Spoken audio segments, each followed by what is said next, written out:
Over to you guys. All right. I think we're not going to use that music right now because I think we are going to talk to Dave Dulio right now. That's right. He is going to get some insight from us learning today that President Donald Trump and First Lady Melania Trump tested positive for COVID-19 just a month away from the election. Chair of Oakland University's Political Science Department, Dave Dulio, joining us this morning, and such a stunning revelation that we heard. Let's talk about the possible ramifications. Sure. I think that, we have many more questions than we do answers at the moment. I think the word for me this morning is uncertainty. And we don't know how this is going to impact the campaign. There are a number of questions that I could pose that we really just don't have answers to right now. You know, we've talked about the medical side of this story a lot this morning, but what about the political side? And, and we hate to say it, but when it comes to politics, and we see a lot of it, does the Biden campaign use this as a way to say, we told you so? Even you, Mr. President, are not immune to this.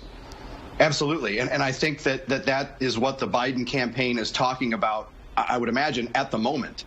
I think that there are that's a possible strategy, but I also think that there are risks that go along with that. I think continuing to go after somebody who is suffering from coronavirus may not play well with certain segments of the public. I want to talk to you a little bit because we have been speculating about the election a lot this morning and talking about that. But I want to talk to you about the office of the president. Right now, the president's doctor has said that they are doing well and will continue with his duties. But this is the most serious illness that a president has been diagnosed with, or the serious threat to health, since Reagan was shot back in '81. We do know that Vice President Mike Pence has tested negative. Tell us a little bit, refresh our memory in government and how it works if the president does become ill. Well, it is the most serious illness, but I will say that that President George W. Bush did have to invoke the 25th Amendment when he underwent minor surgery during his presidency. And what happens there is, if the president is unable to carry out his duties, he sends a letter to Congress, to the House and the Senate, to say that he's going to be temporarily basically giving his duties to the vice president. And then when he feels better, which is what happened with George W. when he got out of surgery and recovered, he sent another letter that said, all right, I'm back, I'm ready to go. Just that easy. Professor, when you think about the president now in quarantine for 14 days with the First Lady, we know that the Vice President is okay and is tested negative. And when he comes out of this quarantine, if all is well, he'll go right into a town hall style debate.